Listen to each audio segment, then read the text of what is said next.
Hi, everyone, and welcome to the Bream Fishing Project. This is the monthly report for September. And with me on the line, I have Brett Geddes. Welcome back, mate.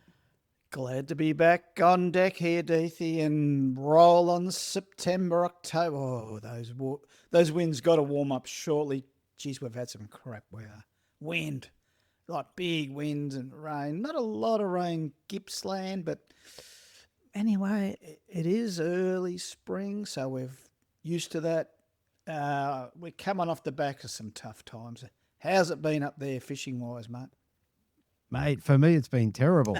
Terrible. It's been, Ditto. there's been rain and donuts and all sorts of stuff. But you know what? There's some good stuff on the horizon. We've got a bunch to get through. We've got a little bit of what cheeses me off. We've got tournaments to run through.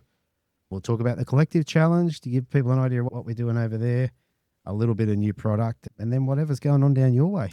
Plenty to report on in that sense. So I've got a big list in front of me. I've had to document this, Deethy. I've got a fair bit to get through.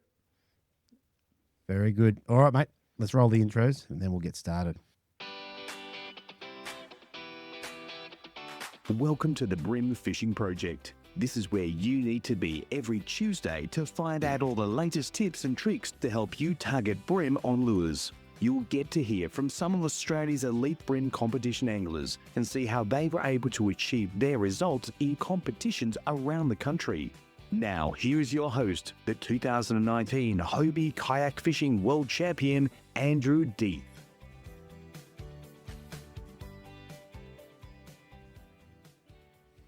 All right, Brett. So what we might do, mate, as always, we might start with what's going on in the tournament scene around the country this month. For sure. So for September, ABT, in terms of bream, they're having a month off. So there's not much going on there. But they are away doing bass things, I think. So and maybe into barrows. I didn't actually check that up. The Hobies, mate, there's an interesting one for the Hobies this month. We're going to Wallaga Lake on the south coast of New South Wales. Can chase some black bream. First time. And first time we've been there. Yeah. So fantastic to see a new system. And if anyone's interested, this is still open. And when this comes out, you'll still be able to enter and come down and join in. A couple of interesting things with this. Already we've got 46 entries, 12 masters, Brett. Gee, 12 masters. the oldies are kicking in. There's hope for me yet. So that, mate, we're going to interview, if provided they agree to it, we're going to interview whoever takes out the masters. We'll add that to the mix. Cool. Yeah. Yeah, right. 3 ladies, including one from the collective. We've got Fiona Johnson, Leanne Cowan, and Joanne Ritsu Gallagher. But yeah, all in all, it's shaping up quite well. I think we've got 46 at the moment as we record this. But I know there's a bunch of people who haven't entered that have already booked accommodation. So we'll definitely be seeing a bunch of people down there. How long before you hit masters, Deethy? Oh, come on, Brett. Oh, come on. We can share this, can't we? I'm 54, so I've still got Okay. I still got 5 years of not being able to compete against Carl. You're a young fella yet. That's it. Imagine how good I'll be in another 5 years, mate. That's right.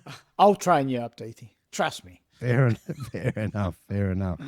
All right. Now, the Vic Bream guys, they've got the catch-up round for Mallacoota, so they're on the 13th and 14th of September as well. So with the water guys, they've got their round 3 for the kayaks, which is on the Moore River at Guilderton, and they're on the 7th of September, so early September. And even on that, I had a quick look at their entry list. They've got 20 entered, including 3 women, which is a high percentage. So go the girls. Good one. And last but not least, on that busy weekend, it seems to be that 13th, 14th, we've got New South Wales tournaments on Sydney Harbour. So that's going to be interesting to see who comes up trumps there and how they go. Sydney Harbour this time of year can be tricky, but it sometimes can throw up big bream. So it'll be interesting to see how their bag weights go. Cool. So good stuff. So yeah. So that's it for around the grounds. Mate, I reckon we need to get into what cheeses me off because I got a bit of feedback. Oh. And I want to hear Go the feedback first. Go the feedback first. What did you get? Okay, so last month I told you everyone about my disdain for baby spinach, about how it upsets me. Oh, yeah. It's everywhere. It's not good. No, it's not. It's not good. It's not good. It made me laugh. It was a good one. But I did get a little bit of, let's call it friendly backlash, Right. and people that really come out in support of baby spinach. They embrace it. They embraced it. Oh, And I actually thought of those people. I thought, well, these guys, these are the defenders of spinach. yeah. And in line with that, there's something I haven't told you. Yeah. I actually thought, you know what? I think we should get some defenders of spinach T-shirts so people can really defend. Ooh, no. Baby spinach or spinach in general? Well, spinach in general. Bit of leeway. Okay. So I'm going to I'm just going to share my screen with you, Yeah. and I'll show you what I've got made up. Ready? Okay.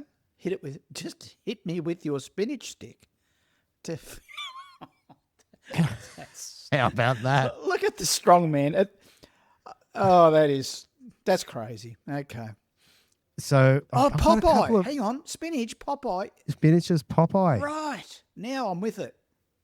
So I've got a couple. Or was it canned spinach for Popeye? Not fresh, wasn't it? So there's a distinction. It was canned spinach. It was canned Right. spinach. Okay, well, Um, any spinach for us. Yeah. So here is the next one I've got. Defender. He's got this. He's a fighter. He's a fighter. He's a feisty little guy. Sheepers, mate. So people, they're going to have to jump onto YouTube to have a look at this. And while I'm showing Brett some of the mock-ups, hopefully by the time this goes to air, we'll have The SD Brigade, the spinach defenders. the defenders of spinach. Cripes. Okay. So one more before we move on. You've done some homework. You have had feedback. Oh, mate, I actually thought, yeah, defenders of spinach T-shirts. I think You had supporters, it's a by winner. the way. Surely. I did have supporters. Yeah. Yeah, not everybody likes spinach. Okay. So there you go, and that's just a little logo there. Very leafy. Okay. Like it. Yeah, so there you go. So that's my experience, and you know what? I welcome the feedback. It was kind of nice. We had a bit of fun with that, obviously. It's nice. It's nice to branch away from the fishing. I mean, Now it's not all about that. that's right, and so we need to get into what's upsetting you, what's cheesing you off. It's my turn this month. I'm telling you, I've got is. something that's been eating me up for a lot of years, and finally, I've got the avenue now to bring this up, and so I want to call this the what cheeses me off, spelt ORF, capital letters. What cheeses So me? how are you going to say that? What cheeses me off? Like that's the Fair enough. Aussie way. And this is what cheeses me off. Tell me. You know, toilet paper. Toilet paper. Let me Struth. just expand. I thought I had one or two things, and then when I was getting really cheesed off, and it just kept mounting up. And so there's the first one is quickly negate this one. People have when you get your toilet paper and you put the new roll on, and the toilet paper's flush with the wall. We know that's not right. The paper's got to come away from the wall. Right. So that's number one. And that's a standard. Okay. Everyone has a debate about that. But that's not a debate. You can't have it on the Yep. wall. That's inviting marks on the wall. Oh, it's no good. No good. No good. We don't want We- marks on the wall. That's a shitty subject. So obviously it has to come away from the wall. Now, the second one is people who leave the very last piece on that dead roll. So they strip the poo tickets have come off, and there's a last, and they go pull. That's all there is, and they go tear, and they leave that last little bit there. Oh, it's not right. It's cruel for one, because you've hit the dunny, and you've done the deed, and you look over and you go, well, there might be one little bit there. Hang on, and you go to and see it's glued on, Deethy, and you go to unpeel it, and it breaks up into 2 or 3 bits. And then you just pull it off in disgust and say, who would ever leave that there? That's pretty sad. You know, and that's a number two.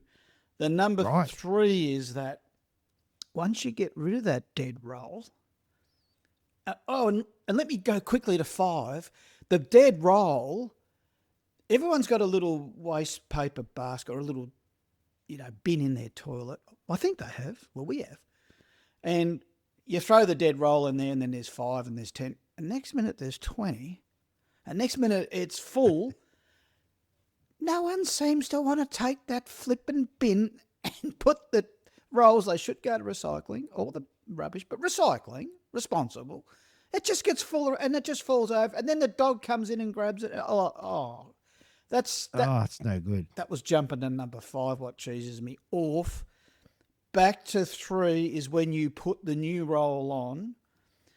So now you've done the deed and you're ready for the cleanup, and you know those new rolls, fat as they are, and you go to start them. So you pick away, you go pick.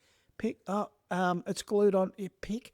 You haven't got time for this shit. it's pick. You get it going, and you slowly. That one sheet. That sheet.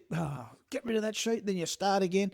And then it runs into and it doubles up onto another sheet. Next thing you got 3 sheets coming off at once. Are you hearing me on this? Is this something you've experienced? Am I just going too full on septic? It's a nightmare. I mean, admittedly, it's probably a first world problem, but it's a problem. There's nothing worse than those layers being, not lined up. The people who make them, I reckon they giggle and they put extra glue on there. I know it's all mechanical, but let's just think they painted on right.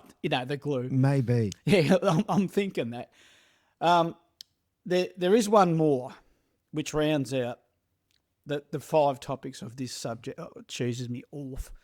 The place where people put the dispenser. So, your toilet roll holder is now in our toilet. It's to the right and it's ergonomically placed, right? So easy to reach, so you can peel it off, and as much as it may be empty, and my partner's to blame to this, but anyway. We'll send her a copy. She's going to get a whole big rundown on these poo tickets. Sometimes you go to someone's toilet, and sometimes they're like at a long cubicle, and you shut the door, and there's the poo tickets up on the door. Like you've got to get up. You got to walk towards and get the toilet paper and reach up. It's not placed left easy, right? And you think, who would have thought to put it up there? Yeah, there's more. You go to other places and they've got it like everyone's right-handed, surely. So you want to, you really do want, strip. Although I'm pretty economical, I just goes 3 or 4 little sheets and I'll fold them. I'm a folder. Right. Some people like strip and then the toilet paper disappears. I don't know what they're doing with theirs. Anyway, so that's a nice spot to have it. But sometimes it's on your right hand side. Oh, right. And sometimes it's like you got to go back. You got to reach back. It's not right. When you're getting older like me, you can't. One shoulder's bunger. I can't get back to that. Why would you put it way back there? Who thought, I've got an idea, let's put the duddy paper back there, or back on the left, or... Oh, mate. So, I don't know, Deethy, the whole toilet paper thing just doesn't seem to be done right. And it's not right, mate. That'll do me. I'm over it, but I've finally got it out. You've got it out. I found a platform. Thank you. Yep. Thank you. There was a fair bit involved when I really delved. There's a fair bit that I've got it off me chest. Thanks. I was going to say, you've sorted it. You feel better. I think. But is there anyone listening?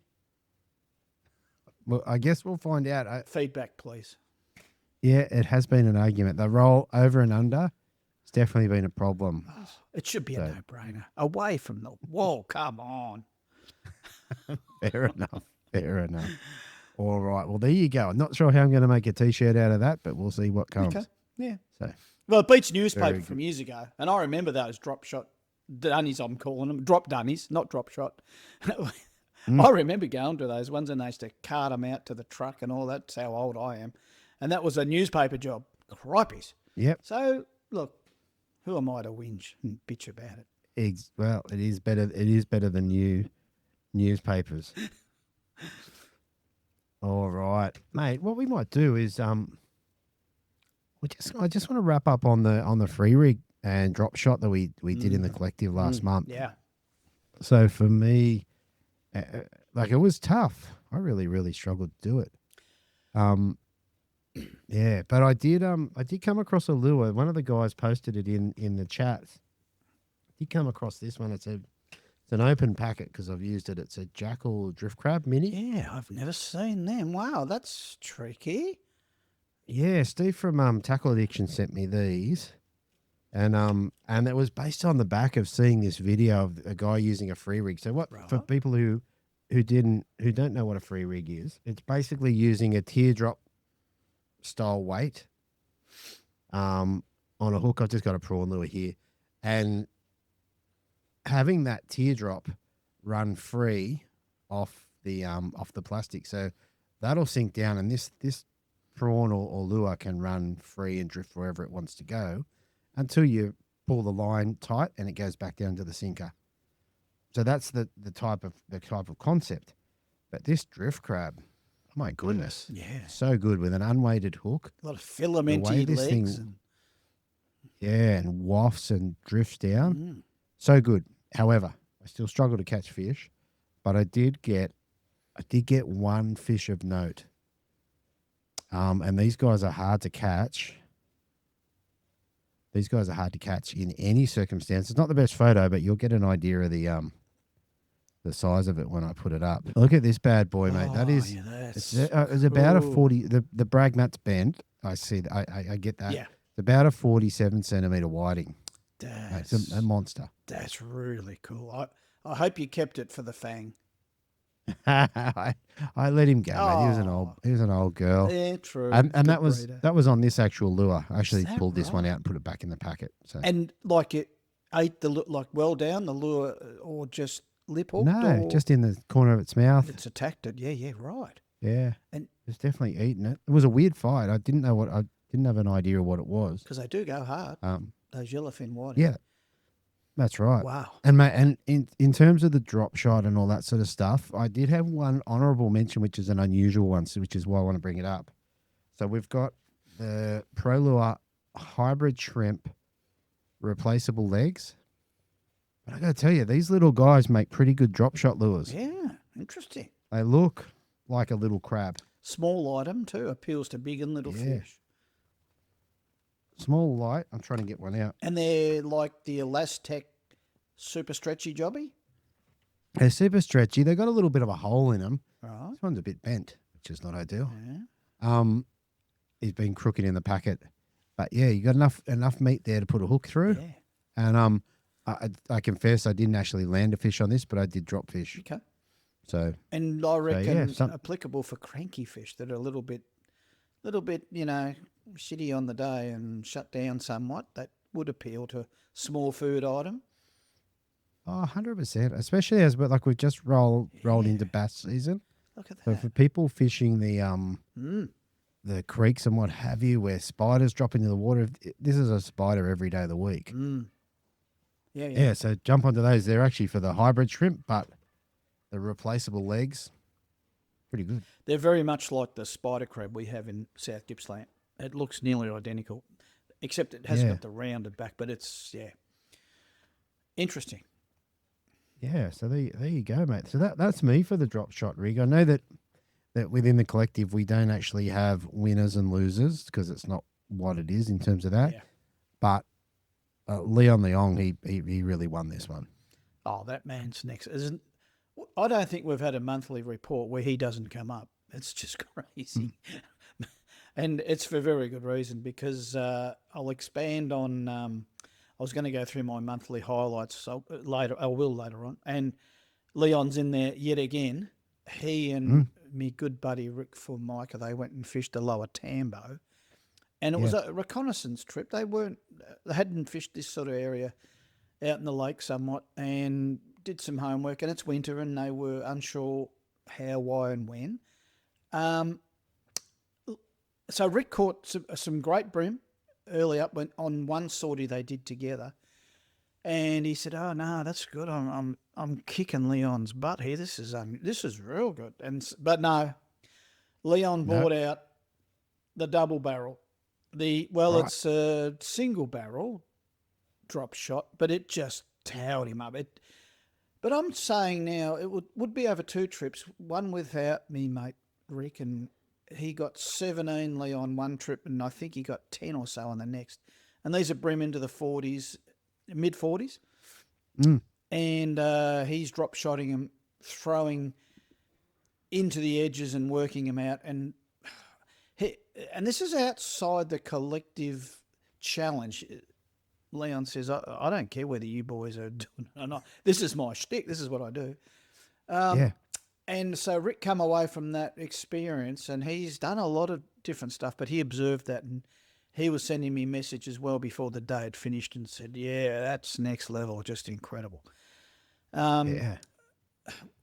We haven't got probably time this report. I'm going to talk to Leon more about it, but I'm going to ask him exactly why it's so good and how. And he has talked a little bit about it. You've got to get on the collective to find out, because he went into quite detail, didn't he? He did.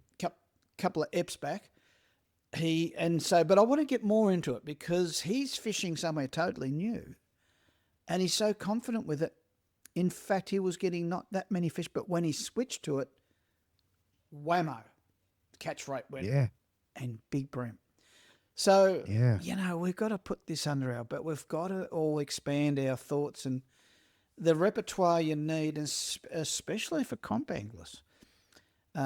It's hard to do something different in comps, but on the pre-fish and when you're just fishing day to day, get this in your repertoire. Look it up, and we've all failed in the collective. The 80 or 90 of us that, I don't know whether everyone gave it a go. I'm sure most of us give it. And I'll only lay claim to 4 or 5 fish with it. But it was circumstantial too, Deethy, because we've had floods. It is the middle of winter. It's the toughest month. But that's even more meritorious for what Leon's doing. So Yes. it stands for something. If you can do this in real tough times, I think that adds up to a fair distinction of something that really works. So anyway, we could, in 4 or 5 years' time, it could be a very, very common thing down the track. And but did you get any other feedback from the others on the drop shot? Have you heard much from even outside the collective? Not so much. I mean, there was a couple of guys in the last meeting that spoke up and caught a few fish. Like Leon wasn't the only one to catch fish. What I would say is there is definitely a place for it.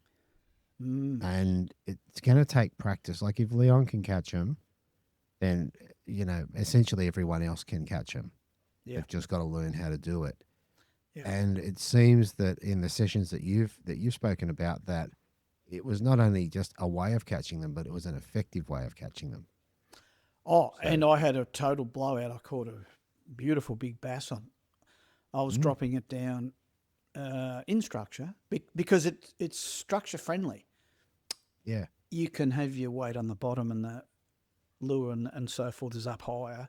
So you're not bouncing into much structures on the bottom anyway. If you're fishing structure that's higher up, it's same. But what I have come to grips with is that the lure, your plastic, particularly if it's a floating one, you've got your weight on the bottom and it's wafting and moving, and it's doing stuff that other plastics don't do. In fact, that's right. The big one for me is this. It's the plastics now doing. I mean, there's been every single bream and perch ever lived, and maybe other species too, have seen a plastic on a jig head. That's right. But they haven't seen something that's just doing silly stuff. And so, that's right. Yeah, so my bass, and then of course, I thought, I've had a big win. I've got the key, and this is it. And I never caught another fish. So, like you, I packed it up and said, I don't think I'm brave enough or smart enough to keep this up. So I went back to me other ways. And in fairness, I whacked a whole heap of fish. So, it may be seasonal and it may be perseverance. Don't know.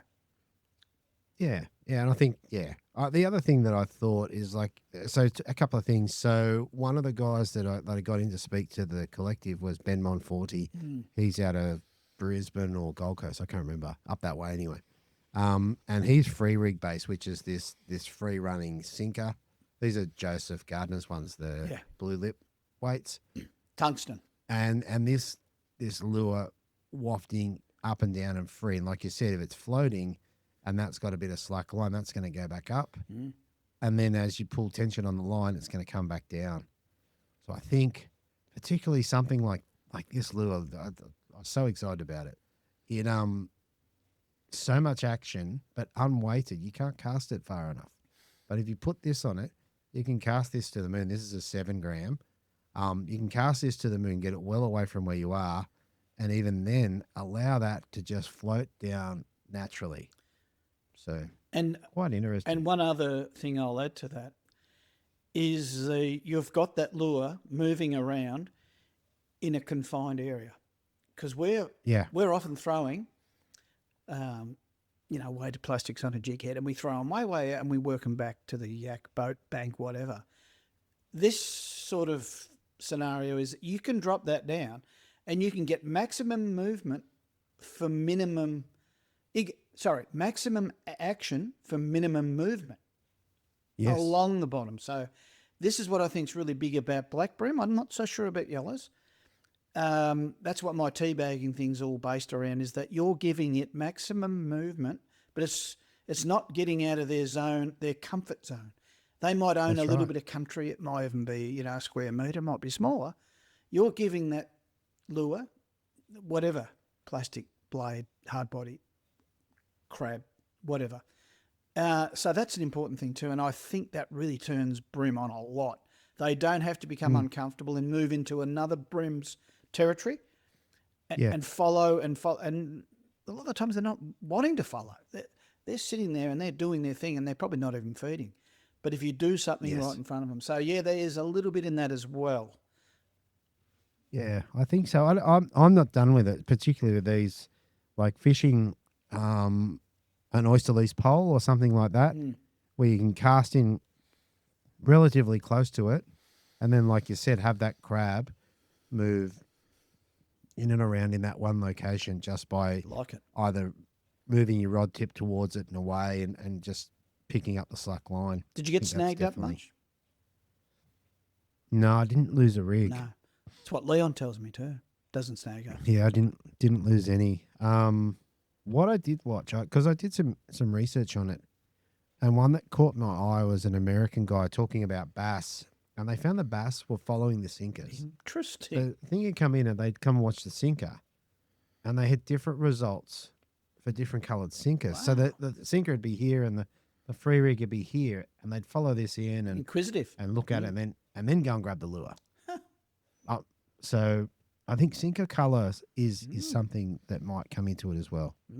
Because they're opportunistic feeders, all fish are, and seeing something that is unusual because they're not used to seeing those teardrop, those tungsten weights and whatnot. So that's another element. So, interesting.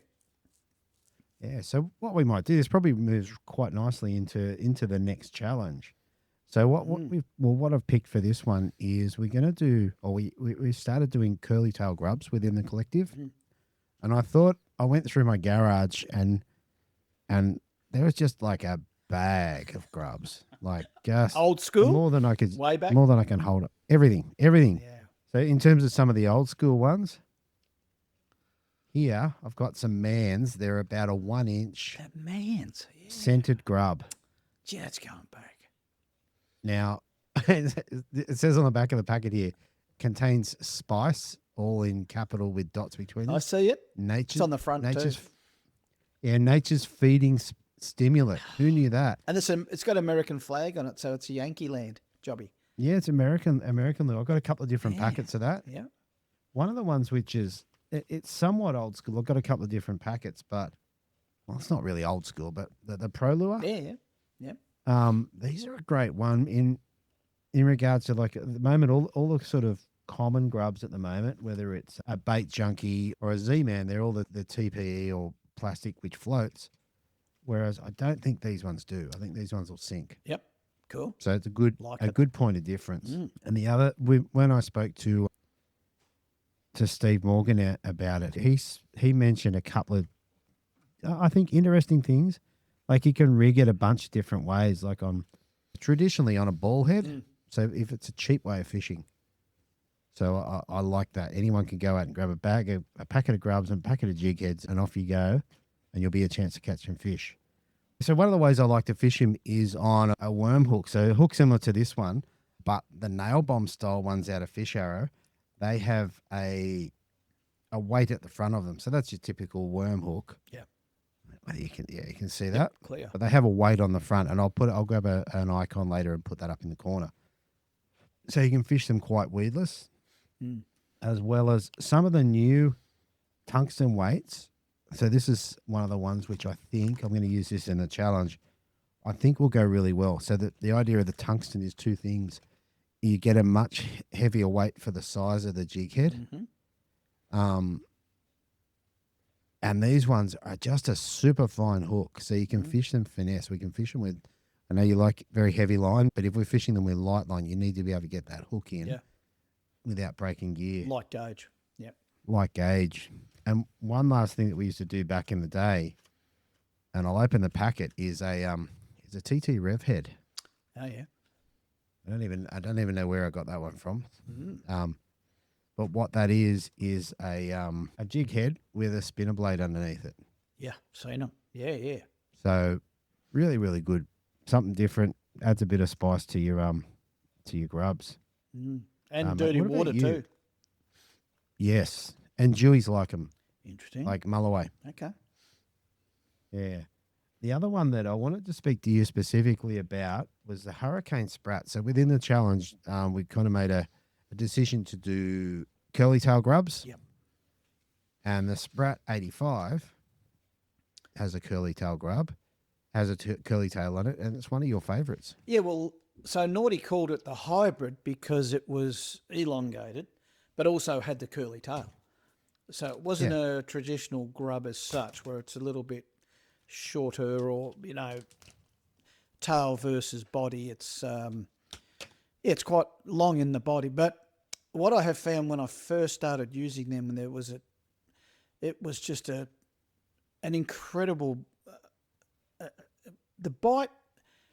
It was so distinctive. It was very much an attack bite. It was very, versus the traditional grub. If I was, say, hooking fish and Bream and Perch, my two favourites, if I found that they were getting a little bit foamed up and sort of getting swampy and they're getting cranky, I'd switch to the hybrid, the 85, and they were all over it again. It was really weird. And then, because I persevered with it for so long, I started getting all this bycatch, like yellow eye mullet were eating them, and Really? yeah, it was strange. Everything was jumping on it. It was what else? Leather jackets, which is neither here nor there. People say, "Oh, who wants to catch a leather jacket?" But it's just interesting that you can't get the leather is on the other plastics I was using. But then the whiting were turning up, and then right. And even with flathead, who are what we would all think not so discerning when it comes to plastic, a lure for flathead. Nah, we proved this. A couple other mates. We would go to the Sprat 85, especially in camo of all things, for the dusky flathead, and our catch rates would go through the roof. And typical me is as soon as it starts to work, I take it off. Yeah. Because, I've got two mates confirming their hypothesis one. I'll go back and say, well, okay, is it that? Oh, yeah. So after 3, 4, 5 trips, whatever more, it was the Sprat 85. It just kept on keeping on. So it's something that if people haven't used a lot of that hybrid slate, it's a grub, but it's not, but it is. Yeah, it's really, I do rate them, and they are very tough. You can catch multiple fish on the one lure. Yeah. And they're skinny profile. They're slender. They're not fat and round like a grub. They're probably a little bit slenderer in the body, if you know what I mean. So yeah, I rate them. That's for sure. Do- And the colour wise, you- tomahawk, I love that across the whole range of species. But yeah, the other colours, I'm slowly getting there through them, but probably haven't done enough with all of the colours yet. Yeah. But tomahawk is universal for me. Yeah, nice. One of the things I would say is I fished a comp up at Foster where I stayed with my uncle. And I can't remember what I came, but I got a prize pack. And I remember my uncle would put me up, as he always does. And I got the prize pack, and he loves his flathead, but was always you've got to use, I can't remember which one it was, an atomic such and such. You've got to use this colour, this is it. Ah. I went, all right. Got the prize pack. I said, come over, we'll have a look and we'll see what you can catch a flathead. And I pulled out a packet of Z-Man motor oil grubs and went, take that. That should catch a flathead. Yep. And sure enough, that became one of his other Go-tos. one of his other lures. Right. One of his other go-tos. That was a Carolina pumpkin seed atomic prong. And then, he had motor oil grubs as one of his go-tos as well. Who hasn't thrown that? Yeah. Exactly. And I'd be interested to know what people's first fishing grubs were, like what they used first. Like we used the atomics early on in the crawdad. So they were in a packet like, they came in lots of different packets, but a packet like that. Oh, yeah. Yeah. I remember and that. in a crawdad colour, which I don't have one here, but that was the go-to. And, a tiny little ball head, jig head. Is that and off you go. pre-squidgies, that one? Same time. Same time, yeah. Same time. Early 2000s, yeah. Yeah, that's right. Well, it's about when I started. So, Yep. And they were cheap. It's like we didn't have a lot of money. We did buy a lot of generic ones too, just ones that the tackle shops had on their walls. You'd pull out 10 and, they cost you $2.50 and off your toddle. So, And they worked, yeah. Those ones And you they just still showed, they were 2-inch? yeah, I think they are a 2-inch. I remember There's them. nothing written on the packet. I remember those. That small size. But the crawdad was like a two-tone colour. I don't even know why it worked, but it did. Yeah. They'd work again today. Yeah, well, that's it. I'm curious to see what people were throwing back in the day and if they're still throwing them. And obviously, even the jig heads and stuff have got a lot better. Like these tungsten jig heads by Geddes, in terms of a fine gauge, so you're not going to rip heads off with them, but you're going to get those hooks in, particularly in a small grub like that. Yeah. So you can get a lot of weight for your for the size of your hook and get that plastic down. Yeah. I remember once many years ago we were using a Gamakatsu round 29, which is these guys. So it's a really old packet now. Yeah, that is. Yep. Very similar hook. Yeah, it is. And we compared the sink rates on a 2-inch grub and a blade of VX35. They're very similar. So you can search the same amount of water, but with a different lure. Like a vibe is a very distinct lure, and a grub is obviously a lot more subtle. So About 3.5 grams, I reckon, both lures. yeah, and not much resistance really on. Well, if the blade flutters, there's a lot of resistance, but if it goes straight down, there's almost none. So Interesting. So, I recall way back, we were getting Mr. Twisters and cutting a tail off and turning him into a grub. right, Because they were chartreuse for perch. We wanted that 3-inch grub-like profile. And so we were, snipping one tail off and, we were turning them into the grub. So, and that was a big thing for quite a few years, I reckon, way back. yeah. So that's another interesting thing. It just brought back memories, yeah. So in terms of grubs, that's what we're doing. I mean, when I looked, there was just so many different grubs, and even in my garage, there was a massive bag of grubs, more than I can hold up. Call the turtleback worm a grub, or is it a worm? Because it's got the curly tail. Is it too long to be a grub? Well, it probably is for the purpose of the challenge. Like the idea of the challenge is to shrink the circle of lures down so you focus on one thing. Yep. But within this, if somebody went, I'm just going to focus on the Sprat 85s, I go, that's my thing. Well, there's a lot of value in just learning how to use that lure to the best of its ability. Yeah. or it could be the bait junkie. They go, okay, I'm going to go through these. I'm going to try all the different weights in them.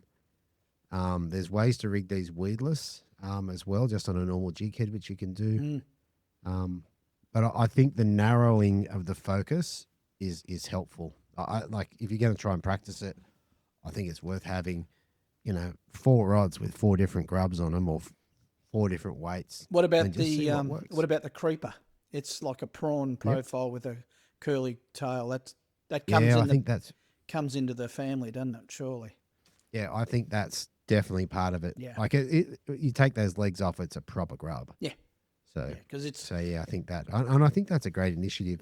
You reminded me. I watched the video that Morgo did with Mick Horn, which I think's on the Rapala website, and Steve. Yeah, so Steve, he not always a big fan of different colours, but they found that the chartreuse colour was a standout. loved. Yeah.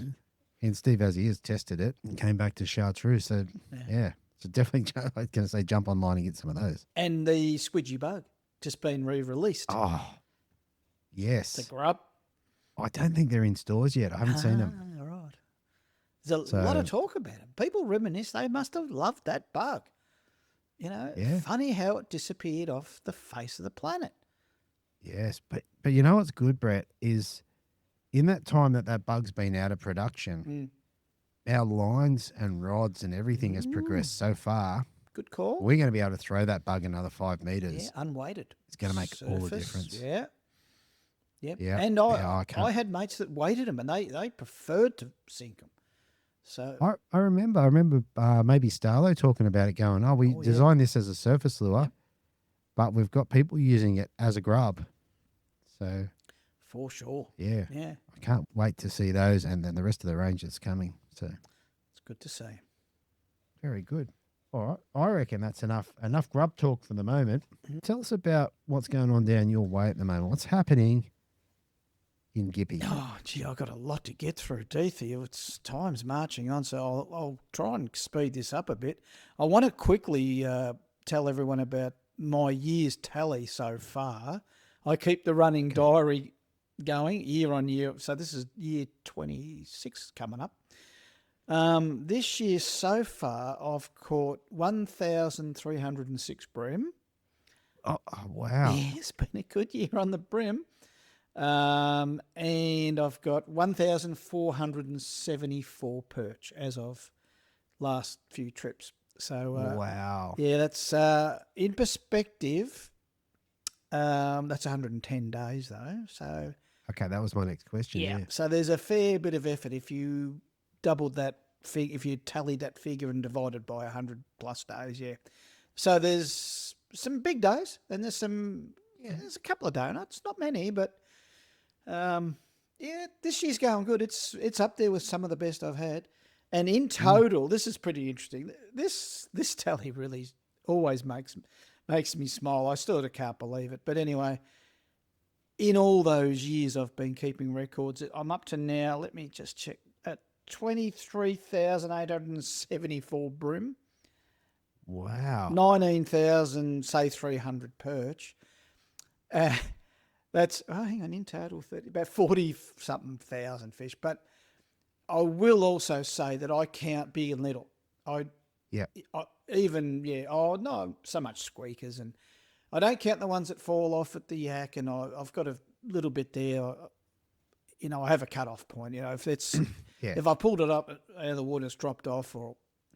Anyway, so that's an ongoing tally. I've sort of just kept that going for a bit of fun, and it's quite amazing to think that I've encountered that many fish. So you reckon a man would get sick of it, but I've got a problem, TD, but it's maybe a good one. So I mean, if you average out your fish for this year, you're on like 30 fish a session or something like that, or 25 or 30. I've had some big sessions. I've been lucky. And I've fished a lot more because I've been able to. I haven't had family commitments and other stuff too. And the weather's been great. And all the fish, or the best fishing, has been local, really close to home. Quite a few years, I might have to go to Tamburn or I might have to go Marlow. But the last 4, 5, 6 years, Tamburn's come to my back door. and Yeah, right. and even Bem is right close handy now. As in, the Gippy Lakes have become everything that I used to have far east Gippy. It's all here on my doorstep. So I know On I've talked a doorstep, lot about that. But is there any so you've been fishing recording for quite some time. Do you think in the last 5 years is there anything that's changed, like in terms of lures or presentations, or is there anything that's contributed to that, that good of results? Uh, the salinity levels in the Gippy Lakes have helped. There's that. The no netting has helped for locally. But as far as techniques and so forth, I'm going to say yes, is because I reckon I'm always learning. Yeah. And I'm fishing lighter. I'm fishing shallower, fishing more lake orientated, less snag bashing, and other lures that come along. I'm saying the muss, one of them. Yeah, wow. Yeah, a big turnaround on that, and I'll expand on that in a minute. Yeah, I think too, hard body, back to the hard body, because I've cut my teeth on hard bodies years, and I'm talking 2000s and onwards. It was all hard body, and then I went plastic boom revelation, like, wow, this soft plastics, and they consumed me for so many years, and now I've come full circle, and there are trips and days where I will not use a plastic for the whole month or two, and baby vibes come back into it. And there's a few other things there too. So to answer your question, I reckon technique's a big part. I'll think more on that and just come back to you on that big. Yeah. Let me reframe the question in another way as well. If we just went through the apocalypse or something happened and all of a sudden you've got to feed your family, but you've only got one lure or one lure technique, and you go, I have to catch. What are you taking? Where's that's put me on the spot. Yeah, look, soft plastics, they do catch everything. I come back to that spread 85. Sheepers, if you took all the lures out of my box, which one hurts the most? Yeah, it's got to be that spread, I think. Oh, wow. I know, it's a big call. You go back 5 or 8 years, I would have said Z-Man. Yeah. Motor oil grubs. It's called a mountain of fish. But now I don't rely on them. I still have them. Always got them, but don't rely on them. Soft plastics are so adaptable. You can fish them deep. You can fish them slow. You can fish them surface. You sort of can't do that with a single hard body or a single, maybe any other lure. Not as simply. Not as simply, no. You've got to tweak them and adapt them. But I mean, it's hard to fish a hard body in 30 foot of water. That's right. That's Bibbed right. Unless hard it body. sinks like a rocket. Yeah. But I think, don't know, what would you say? I think I'd probably take a baby vibe. Wow. Because I've caught so many fish in so many situations. Yeah.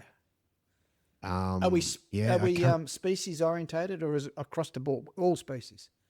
Well, all the species I catch, like I've got dewies on baby vibes. Yeah, that's where I was going. Or mulloway on baby vibes. Obviously flatted because Big they can't eat them. Yeah, they love them. Whiting, brim, flatted, Luderick. Cockle or black? Oh, I don't know. The cockle's been great, but if you're going to give me one, I'd probably take the black. Yeah. But the cockle has been good in certain situations. Yeah. Nice. Yeah, so that's nice spin-off question. I like that one. Yeah, it's interesting to think like that, and through the challenge, I've got to put the baby vibes away. Yeah. The only time I get them out, it's a test to see if I go, okay, is it because I'm just using the wrong lure, or are they shut down? Or are they shut down? So yep, I'll always have me go to. Even all challenges I've had, I've swapped and changed. That's my thing. To prove anything, you have to actually take it off. Yeah. So that's just my thing. But I want to move on because I've got some monthly highlights. I've got to get through these because there's a few. Okay, good. Going back early in the month, I had my first look at Paynesville, which I do heaps around about this time, usually a bit earlier actually. But I've been so consumed with local fishing. It started off the big flathead back in January, February, March, and then all the Holland's Landing stuff, and then all the perch. So I haven't really delved into going further east much, but I just had to broaden my horizons, and I did my very first trip to Paynesville and fished all the jetties. And for those who know that country, it's pretty much where the Bulls cruises are and the town jetties, and into the canals as well. And so my very first look there, I end up with about 60 bream. And What? yeah, they weren't big. They Okay. very first look, and it was coming off the back of people telling me they are stacked, but they're like they were last year and 4 years ago, and it was post a flood, so the water was still clearing. But it often happens when the floods come through, they push out of the rivers, namely the Mitchell and the Nico, and they can end up in these areas, the Paynesville jetties.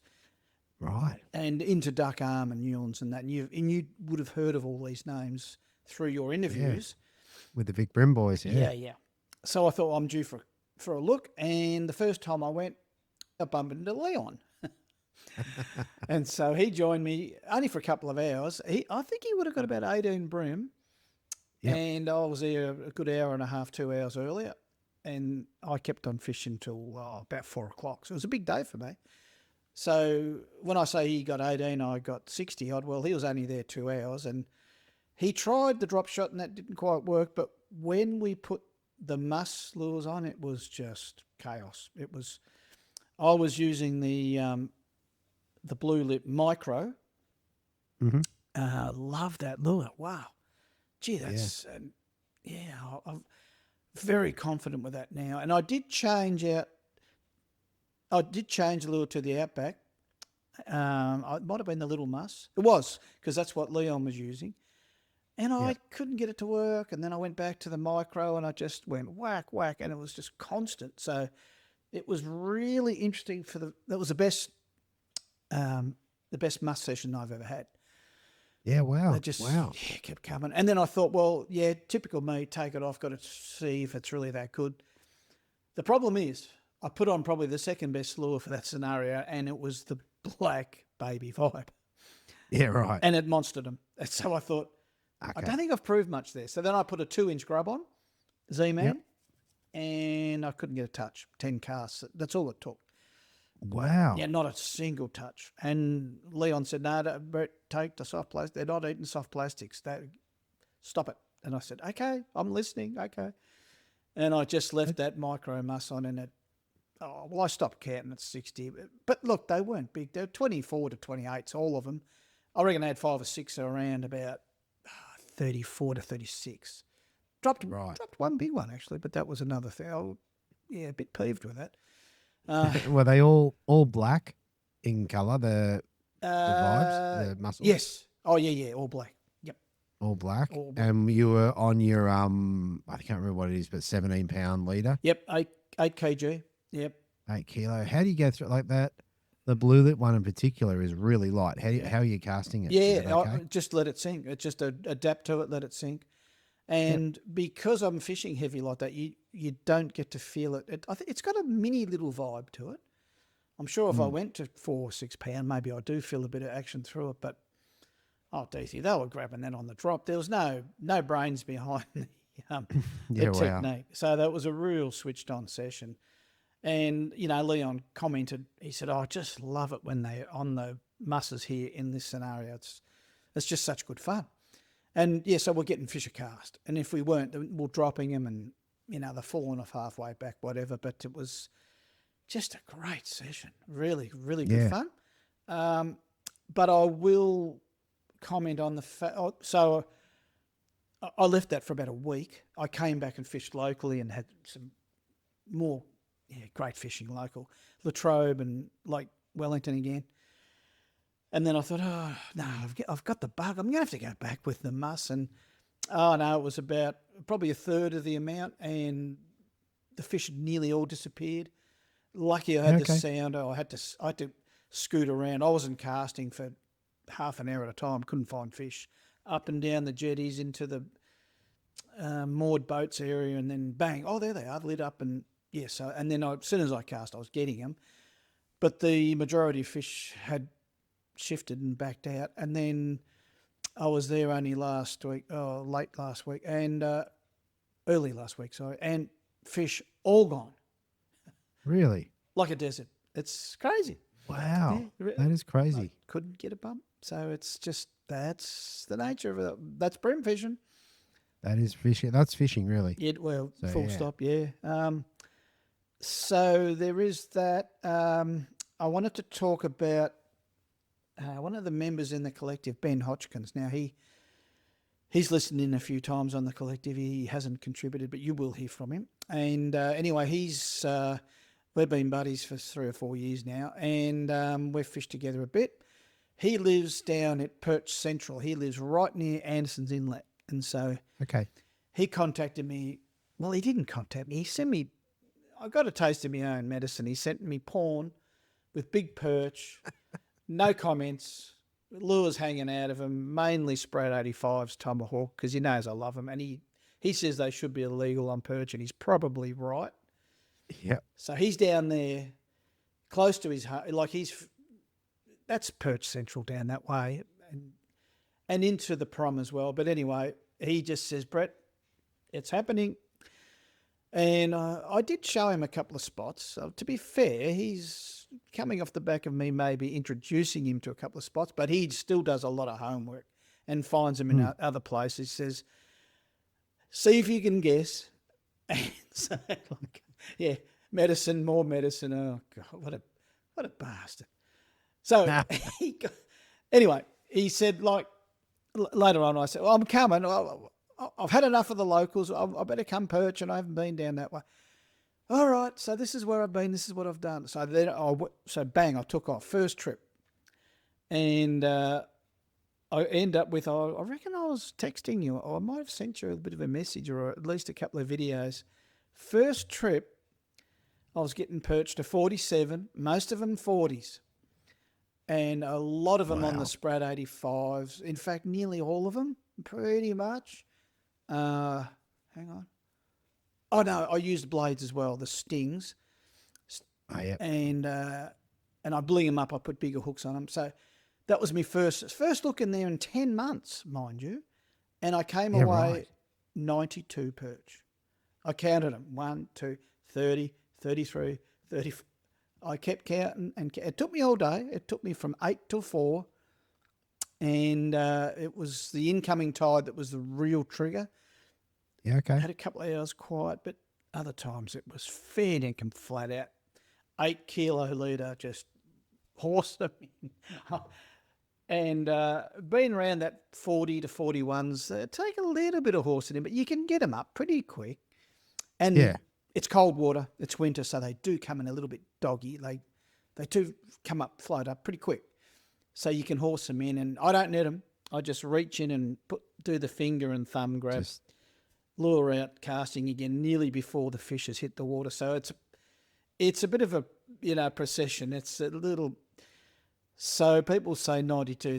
That's crap. You can't do it. But Ben's getting 30, 40s. I think he's got more, and so Yeah. But okay. So question then, if you guys, I got to go back to the Spread 85. What sort of jig heads are you putting in these? They're just traditional hit, like 12ths and 8ths. I don't go 16ths as much, but say size 1 hooks. Fair bit of hook sticking out, but I will rig them weedless too if I'm fishing a bit of structure, and that's fairly common for that area down there. It's a lot of mangrove country down there. Yeah, because they're a long lure. It is a long lure, yes, it is. And you get a fair bit of hook that sits out proud of the lure too for the perch. And with the brim, when I hook them up, I have the hook that really runs down the bottom of the plastic. I don't want a heap of hook hanging out. I like to have just a little bit of hook Yeah, okay. So Proud you of the kind of orientate the jig head to the bottom, Yes, correct. the bottom of the I plastic, do. rather than center line. Yep, for sure. And is the hook run through sort of parallel with the top of the lure, or is it slightly on an angle? No, I go parallel. Yeah. Yeah. But you can't use too long a lure or too big a gape. I reckon that doesn't work for me, but others may disagree. I mean, Perch got a big mouth. But for Bream, I like the smallest gap nearly possible between the top of the plastic to the gape of the hook. It's just the way I do it. I don't know. Yeah.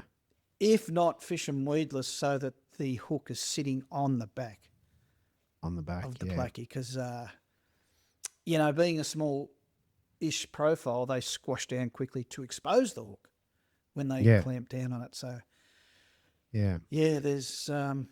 but for the perch, I generally find it doesn't matter. But if I'm fishing structure or a little bit of snaggy bottom and indeed weed, I like to have the least hook exposed as possible. Yeah. Would it be possible to flick me a couple of photos of how you rig it? Yeah, well, I'll send them to you. Yeah, cool. Yep. I'll put that up in the corner. Okay. And so that started. That was fantastic, Teethy. Come on, and for those who are wondering why wouldn't you just get 100? Well, I tried. I tried. You tried? This is what happened. I took videos. I got to 58 actually. I remember I took the videos and I take them for 2, 3, 4 mates. Ben's one of them to get revenge, and so I took this video. I said, "This is number 58. I'm going to leave him at that.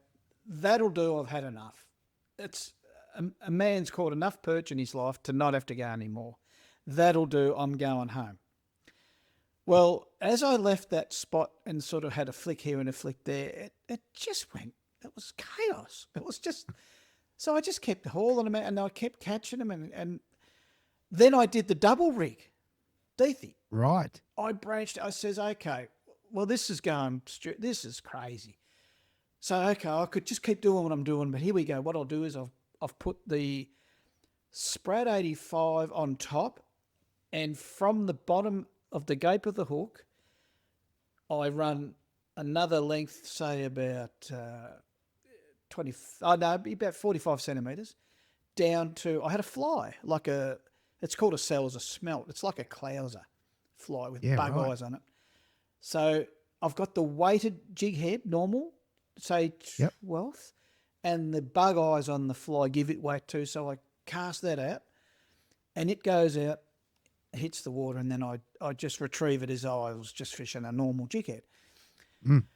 And so I got about, I counted 16 at one point, caught on the double rig. Yep. 2 were on the top and the rest were on the fly. Wow. And I dropped a lot, and I reckon it was on the top rig because the top one I fish weedless so that I can run the leader off the hook exposed, like Underneath. yeah. Yeah. And I make them specific. I tie a little bit of, I make sure that when I tie the leader on to run down to the fly, I just use a bit of line and glue it in so that it can't slip and come up to the... Yeah, okay. So I just do it that way. Anyway, so I found that, I still got them on the top placky, but they were really interested in the bottom one. So I haven't done the reverse to work out whether it was the one on the bottom that was doing the right thing, whether it was weight, why, I don't know. But the double rig, and no double hookups. I just no double. Okay. kept on keeping on. So that reminds me of, I think it was Beth Harris in the collective. She did the double rig, but with a weighted jig head on the bottom and then the drop shot above. Correct. I think that's how it worked. It was a good memory. And she was the one that inspired me going back a couple of weeks to do this. She and I sent her, I took a video I said, Beth, this one's for you. And I took a little 40-second video, similar to the ones I send you. And and all she sent straight back, she said, come on, lift your game. You need a double hookups. I couldn't do it.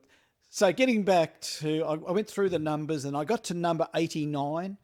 So I set the camera up in between my knees and took a silly little video. And this is number 90. everywhere. I was sending it to me mates. You guys won't believe this number 90. Can you believe it? I'm going for 100, but this is 90. And it took me 3 casts. I was getting them every cast, but then when you put the phone on it, video, it takes 3 casts. So I got the 90, and then I thought, well, I'm going for 100. And I got to 91, 92, and then it was like, bang, switch went totally off. Could not get another touch. Oh, my goodness. That's crazy. I've done 100 plus before, not many times, probably 6 or 7 times over those thousands of trips. So it wasn't a be all and end all. Look, I was happy to go home at 58, as I pointed out, but the numbers thing is just, I just do it because I've got my diary going. You know, people say, how can you count like that? That's not right. You can't keep count. But I say the words out loud. I will actually make comment of the fish, that number, and I say it out loud so I remember. And for me, counting's easy. But I can't do it. I take photos because I can't. Correct. I cannot remember. I go 1, 2, 7, I know. 9. Have I missed 6. one? Yeah. Normally what happens is that you always forget to count 4 or 5. It's always less than what you think. Because when I count for mates, I'll count for me and a mate. And I'll say, how many ring you got? Oh, I don't know, Brett, 16. I said, no, you've got 23. And it's always the case. It's always, oh, well, I can't keep count. Like, and a couple of mates just refuse to do it. I've made them do it, but they're still not good at it. Yeah, fair enough. I mean, I think for me, I like having the photo record, and I have my geolocations on so that I can look back and go, okay, I caught it at, the one on the screen you can't see is 116. Yeah. It was down on the Georges. So that's what I do. I definitely can't count them. Well, the only reason I can get to these stupid big figures is that no photos. It's a real production line, like reef them in, scoot them in, unhook them, no net. Once you get a net involved, you got the hook stuck on the net, and it takes too long. Oh no, and because I got heavy leaders, I just lift him up, Deethy. 47 centimetre, just lift him in, pin his tail between me legs, get the hook out. Before he hits the water, as I've said, I'm nearly casting again, so it's a little bit of a and then people say, why don't you stop and enjoy the fight? You can't just reef them in all the time. Well, they still give me curry, but I'm not so much about the fight. I just want to trick them. When you trick them and you've got them, that's the end of the deal for me. Like, I mean, I know it's great fun and it's awesome and fighting a massive big PB, blah, blah. But, I'll take me time. And incidentally, I'll back the drag out. If I know, oh, geez, this is a big one. Right, this is a perch over 50. Okay, hold everything, unwind it, just take it. But when I'm going, it's going to be a 40, right, get him in quick. And I'm nearly looking for the next casting spot. So that's right. That's right. Is the buzz for you that, like for me, sometimes it's just that hook up. That's all it matters. You just go that hook up. And sometimes, especially if you're letting them go, there's times where I come in and they fall off. I go, oh, that was good. I didn't need to hold that. For sure, yeah. And it's the trickery. You're right. Yeah. I just want to trick them. Once I've got them, that for me is the end of the ball game pretty much. It's not to say I don't enjoy the fight, but here's the thing. I don't want to stress them. I want them in and I want them back, and I want them to almost think, oh, what happened? What happened there? I like to, Anyway, that's just me. We're all different. Yeah. Yeah. So it's so that was the first trip there. Then I came back. This was in a week period from a Monday to Friday. I fished that Monday. Tuesday I came back, Latrobe River. I got 15 perch with me buddy Havo. No bream that day. The Wednesday I had off. Had commitments the Wednesday. Thursday I went back to the Latrobe, Lake Wellington. Got another exactly 15. And then I thought, what am I doing tomorrow? Well, I come back here. I've got Friday free, can't fish the weekend. I went straight back to Ben's country. And it's a bit of a haul to get there and back. But I thought, I'm going back. And I didn't get 92. I got 57 this time. And well, that must have been a huge disappointment. It was nearly half. How rude. That's right. How good's that? It was a little bit about tides up and down, but there was still the amount of fish there. I reckon I wasn't fishing right. The tides do make a lot of difference. If you've got an outgoing tide that's perfect, and that first 2 hours of the turnaround is magic, and I missed all those scenarios, and there was a bit more wind, and it was still a great day. 57. No, Wow. not as big. I got a 44, a few 44, 45s, but what did I work out? I think I got 100 and it must be 179. I think it was Perch for that 4 days, those 4 sessions. Life's good. You know. That's amazing. And predominantly plastics. No, the second trip I really changed things right up. I took the Sprat right. I said, "No, come on, you've got Enough's enough. Come on, you've got." So I put hard bodies on. I put the Slam, Naughty Slam on. I had the spikes on. I had a couple other hard bodies. What else did I do? Oh, I did the double rig again. Yeah, right. Yeah, that was good.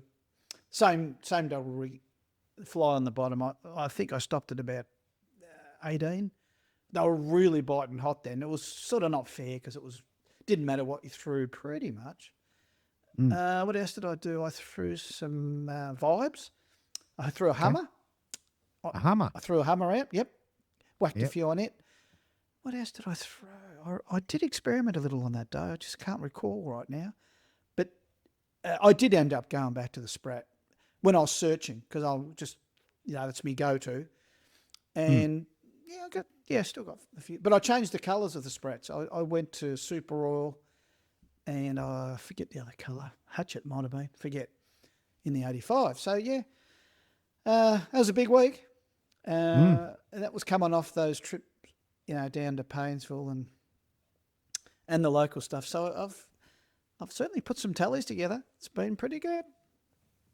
Yeah, very good. It's been good. Very And good. I'll just quickly, because we are going to run out of time, I want to just mention, I did make notes here of, I've talked about the lower Tambo with Leon and Rick. Marlow comp, I talked to a couple of the boys that fished the comp, and I know you've done the interviews.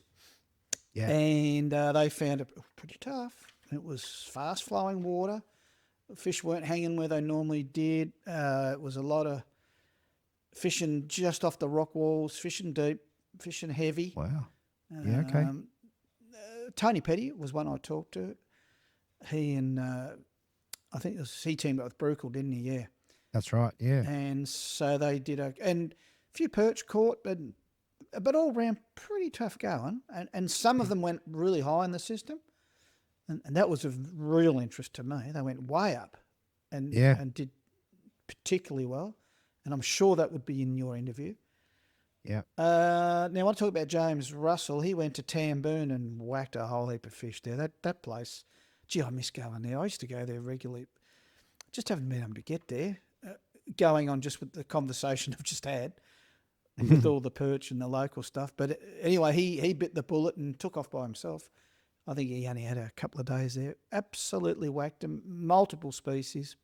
Fantastic report that. And while we're talking about James, he also went to Port Albert, which I've been busting to, and I think I've been talking about this ever since we started the monthly report. I still haven't chased squid, still. Oh, no. Oh, crazy. Anyway, he went down, had his first look at a couple of our hotspots, honey holes we go to, bagged out, so it's definitely on. And I looked on my fishing diary this time last year, absolutely slaying we were. Right. And so he's done that, and he said, yeah, well, come on, Brett, lift your game. What are you doing? Come on. Oh, right, okay. And another good buddy, Frog, he's a mate of both of ours, and his 2 kids, Lexi and Lockie, they bagged out. So that's 30 squid. Wow, that's in one amazing. little tinny, 2 kids, and that takes a bit of orchestrating. Oh, that's got to be messy, mate. Oh, he said, what? 2 kids, like you've got them hungry and screaming and, I want to do that. And, this one's stuck. And Dad, I can't be lures upside down. Wow. Oh, But he's such a good dad. He does this every year he does this. And he put me onto these couple of honey holes. So thanks, Froggy. I'll be there shortly. I've said that for only 9 months. But But what if you talk about a honey hole? So obviously, I don't want specific spots. But what are you looking for in terms of structure and Yeah, is there some things to look for? it's not really a honey hole. We've just got some marks that are in the Port Albert and mainly also the Welsh Pool estuary. It's got more, squid in it. It's got more perch in it too. But it's got more squid in it than the Port Albert. But Port Albert's closer to us and it's taken some homework. So what it is you're looking for that structure of the weed and it's got to be certain depths. Then they're not in 3.5 metres. They're not in 2. They're in that 2.7 to 3.2. It's really specific. And Yeah, right. notwithstanding that the tide change is a good metre and a half. So you have to search and look around. Can't sound them. So it's just a lot of looking. But generally speaking, over say 8 or 10 trips, you find out where and what they're doing and they're creatures of habit. They won't be far if they're not in the spots you found. So in terms of area, it might be, say, 200 metres square, and that'll be your honey hole for that, maybe the season.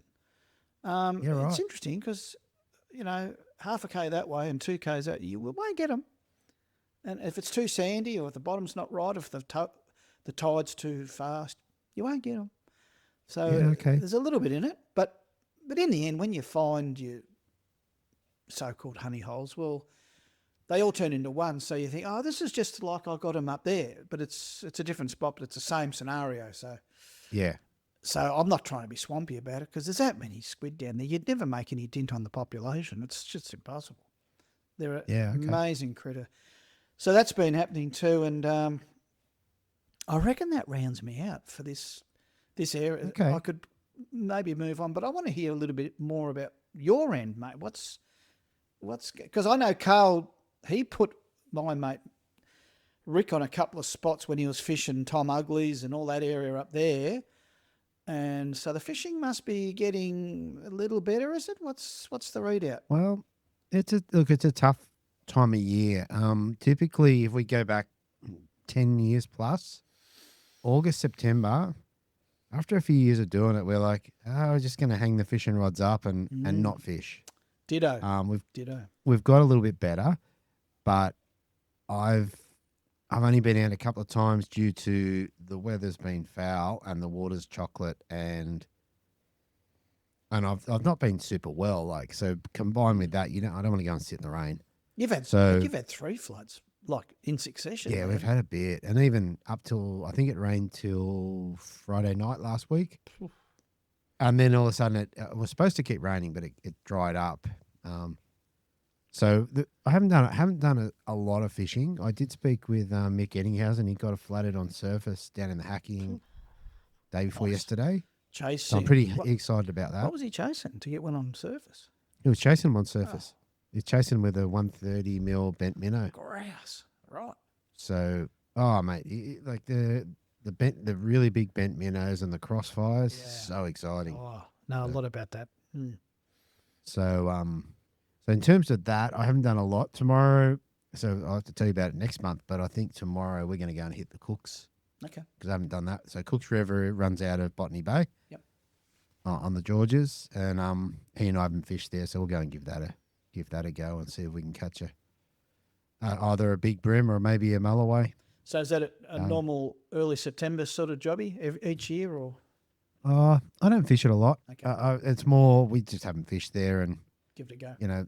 There's always good current in there, so it should be a little bit cleaner potentially. And it's definitely a place for some big bream and some big perch, and a good place to get roasted. Love the perch talk. I love you getting perch up there. You love to get and coming up like with Wallaga coming up. I had hoped to get down there, but I didn't get down there for a proper pre-fish. So we'll do the Friday, Saturday, Sunday, and hopefully we can get into some black bream. So that'll be exciting. New system, no one's fished it. Because the cut-off point's this weekend, isn't it? I think it's this weekend. Which should be the 30th. I'm supposed to fish the AFT on Sunday, which will probably happen on Sydney Harbour. Okay. It's up at Tunks Park. It got moved out of Rose Bay because of the Sydney Marathon. Oh, yeah, yep. So that kind of rounds me out because there just hasn't been a lot of fishing. Been a lot of getting grubs together. So I can't wait to have a go at that. I definitely want to have a crack at the Sprat 85 and really put that through its paces.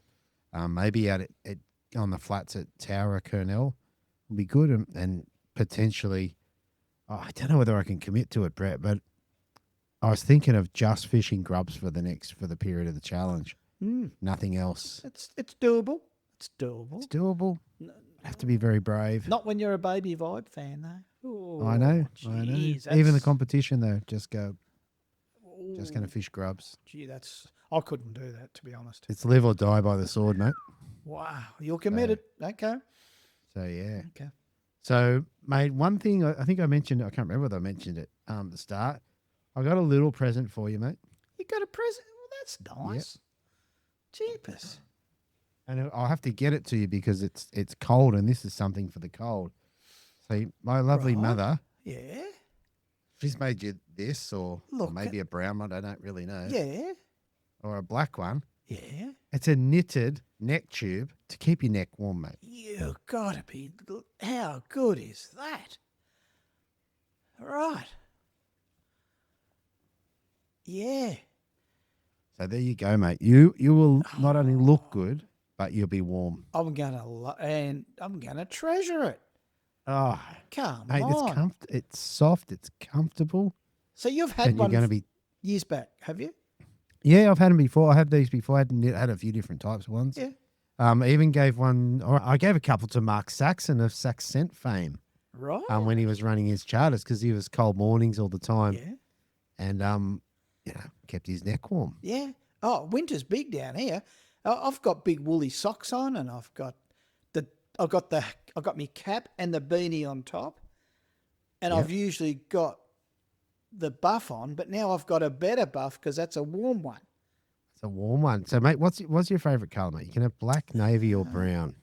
Yeah, I reckon navy because it's got look. Navy. Hey, look, Oh, mate, it'll tie in. won't it? It'll be beautiful. It'll be beautiful. How do you think? I've got to take it off, mate. It's too hot. Oh, mate, I'm chuffed. Okay. Well, I look forward to that. So there you go, mate. A little present for you. Oh, I do love presents. You know I love presents. I treasure them. Beautiful. Yeah. And it's going to get skanky. I'm going to have to wash it. It's going to get... Yeah, you might have to wash it now, mate. I know, I put the black one on. So there you go. All right, mate. We're about to wrap up, but mate, there's something we've got to cover, mate. You've got a bit of news for us. I've got some sad news, and I want to thank quite a few in the fishing community, especially people in the collective, people like Carl and Beth. They've reached out to me, and I've lost my dad about 10 or 15 days ago. I did mention at last report that he was in trouble, and he was given the time. And look, I'll try and keep this together, but he went fairly quickly in the end. He went very peacefully.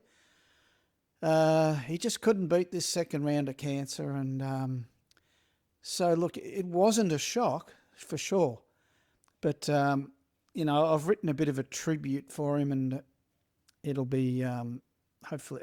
I don't think I'll be able to read it out at the funeral, but in a nutshell, I was sort of talking about that. He was the sort of bloke that he always left a mark on you. He was always had an imprint on you when you met him. He just wasn't your normal, ordinary guy. He was, and I suppose everyone says that about their dad. But look, he was an entertainer. He was a philosopher. He was a dreamer. He was a theorizer. He's always come up with an idea, and he was a stargazer. He was even a comedian.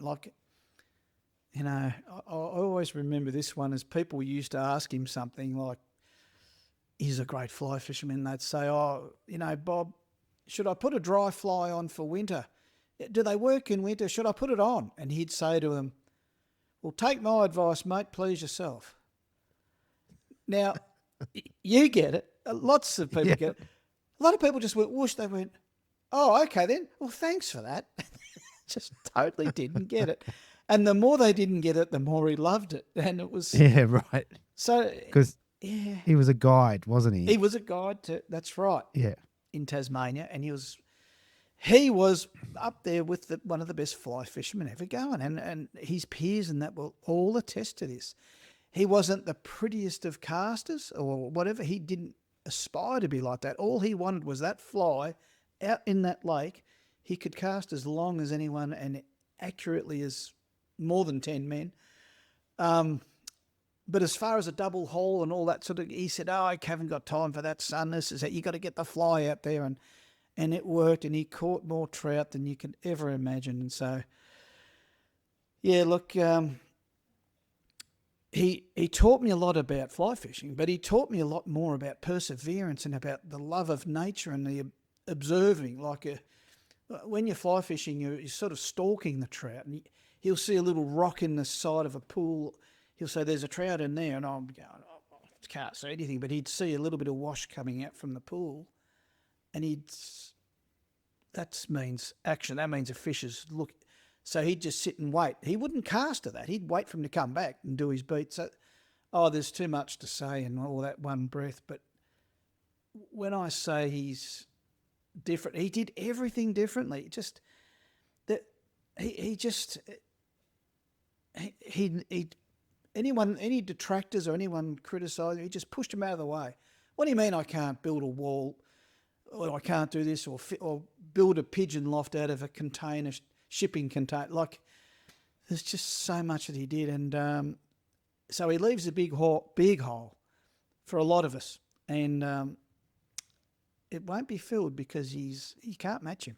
He's just one of them blokes. He really was one in a million, and so we're dealing with him now gone, and he leaves me alone without him, but I'm not lonely. He really has taught me to embrace life and get on with it. And I know all those camping trips we had out, around the campfire, a few cans, and he'd say, "And son, don't ever think that once you're gone, people are going to remember you." He said, "You'll be forgotten as quick as a wink." And I said, "Oh, thanks for that, Dad." He goes, "No, well, I'm talking about me too, you know. Once I'm gone, life it just charges on. They won't even give two hoots about you." No, it's probably not quite right because we're all going to remember him, but he's right in the sense that I've just got to get on with the job. So, Deethy, in a nutshell, will miss him, and I'm going to take some getting over. It's going to take a bit of process yet, but I'm going fishing as soon as I can. I was going to say that is a great plan, mate. Thank you for letting us know, mate, and we're all feeling for you. So, thanks, and your family. Thanks, Deethy. Yeah, thanks for that. All right, mate. I think that just about rounds us out for the monthly report for September. It's a big one. I think, mate, I look forward to seeing what this next month brings. The Wallaga Lake run is very exciting. Go and fish a new thing where no one really, there's a few people that know about it, but a lot of people have never been there. I think that's very cool. And I look forward to seeing if you do send me a photo of a squid over the next month. That's just about to round up.